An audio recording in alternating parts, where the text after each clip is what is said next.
Good morning everyone, আশা করছি তোমরা সবাই খুব ভালো আছো, সুস্থ আছো।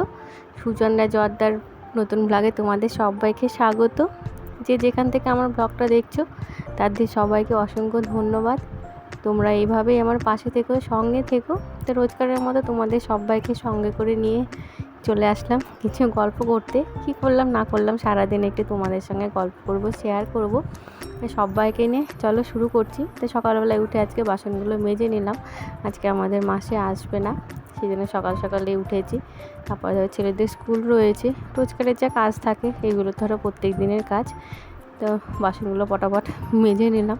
তো একটা কথা কি বলো তো, রোজকারে যে কোনো কাজ দেখবে প্রত্যেক দিন করা থাকলে সেটা একটা অভ্যাস হয়ে থাকে, সময়ের হয়ে যায় আর কি।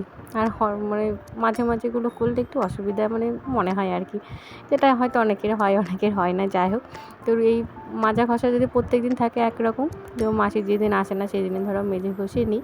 তো মেজে টেজে নিলাম। এইদিকে আবার আর এক মাসি চলে এসেছে। তো ওই মাসি বললে একটু ভাতটা বাইরে তাহলে বসিয়ে দিই। অনেকদিন ধরো বৃষ্টি হলো, বাইরে আমাদের উনানটা রয়েছে। তো আমরা যার ব্লগ তোমরা যারা ফলো করো তারা জানো। তো এর মধ্যে ধরো অনেকদিন রান্না করা হয়েছিল না, তা আবার এখন ধরো রৌদ্র পড়ছে, সেই জন্য আবার বাইরে ভাতটা করব। তো গাছটা অনেকগুলোই ফুল ফুটেছিল।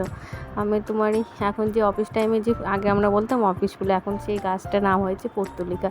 তো পর্তুলিকা অনেক কালারই রয়েছে। তো কিছু কিছু এই সময় ধরো কালার গাছগুলো তোমার নষ্ট হয়ে যায়, সেই জন্য আমি সব গাছের ডালগুলো ভেঙে একটা জায়গায় করে রেখেছি, যাতে যে চারাগুলো আছে নষ্ট না হয়ে যায় আর কি, পরের বার আবার লাগাতে পারি। সেই জন্য সব ফুলগুলো একসঙ্গে নানা রকম কালারের ফুটেছে। আর এদিকে সকালে রান্নাবান্না শুরু হয়ে গেছে। তো আজকে তোমার একটু নিরামিষ রান্না করব। তো সকালে সবার জন্য একটু আলু পেঁপে ঝোল করেছি, আর তো ডাল ধরো থাকেই, সেই জন্য একটু আলু ভাজা করে রেখেছিলাম। তো ছেলেদের খাইয়ে দেয় স্কুল পাঠিয়ে দিয়েছি। তারপরে আজকে আবার একটু মোচা সেদ্ধ দিলাম। মোচা সেদ্ধটা বসে মোচার একটু ঘন্ট করব তোমার ধোকা দিয়ে ডাল দিয়ে সব কিছু দিয়ে ভালো লাগে। তো ঘন্টটা বসিয়ে দিয়ে তোমার একটু ছাদে চলে আসলাম জামা কাপড়গুলো মেলে দেওয়ার জন্য। তো দেখে বুঝতেই পারছো কতটা পরিমাণে ধরো রৌদ্র উঠেছে। তো ছেলেরা ধরো স্কুলে চলে গেল, ওদের জামা কাপড়গুলো খানিকটা ছিল, একবারে ধুয়ে সব ছাদে দিয়ে আসলাম। তারপরে ধরো ওইদিকে মোচাটাও সেদ্ধ হয়ে যাবে। তো এর মধ্যে ধরো আরও কিছু কাজকর্ম থাকে, ফুল টুলগুলো তোলা থাকে, একবারেই ধরো সেরে নিই। তো এখন গাছে খুব কম পরিমাণেই ফুলগুলো ফুটছে, মাঝে অনেক ফুল ফুটতো গাছগুলো। তো বৃষ্টি টিষ্টি হয়ে গাছগুলো কেমন কেমন হয়ে গেছে, পোকা টোকাও লেগে গেছে আর কি। এরপরে হয়তো আস্তে আস্তে সারবে। যাই হোক, তো ছাদ থেকে এসে তোমার পনির রান্না করব। তো পনিরগুলো ছোট ছোট করে কেটে নিলাম। তো পনিরগুলো কেটে নেওয়ার পর তারপরে পনিরের ঝোলটা করলে ধরো রান্নাবান্না মোটামুটি হয়ে যাবে। তো এদিকে ধরো ঠাকুর ঘরে সব জোগাড় করে রেখে দিয়েছি। আর ছেলেদের তোমার পরীক্ষা ছিল স্কুলে, সেই জন্য ওরা তাড়াতাড়ি স্কুল থেকে চলে এসেছে। তো যেহেতু আমার পুজোটা হয়নি, তো ছোটো ছেলে বললো তাহলে আমি পুজোটা করে দিই। বললে মোটামুটি একরকম শোনে আর কি। যাই হোক, তো পুজোটা করতে ওরা এমনি ভালোই বাসে। তো ওইদিকে পনিরটা কেটে রান্না বান্না করে ধরো সব আরও সব ঘরটরগুলো ধরো পরিষ্কার করতে হয়। তো সেইগুলো ধরো করব, মোটামুটি এক হাতে ধরো সব কিছুই করতে হয়।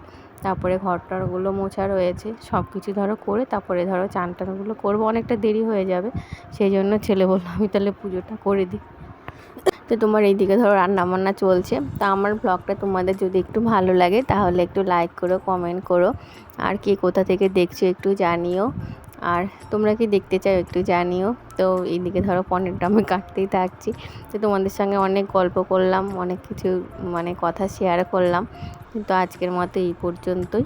তো কাটাকাটি হয়ে গেলে তারপরে রান্না করব। তো চলো দেখতে থাকো।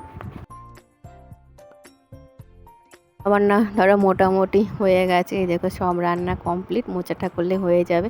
তো চলো দেখে আসি আমাদের বাড়ির আর সবাই কে কী করছে।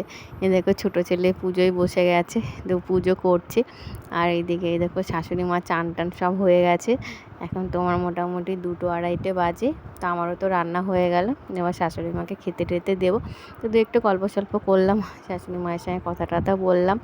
তারপরে চান টান করে সবাইকে খেতে দেবো। তো আজকের মতো এই পর্যন্তই।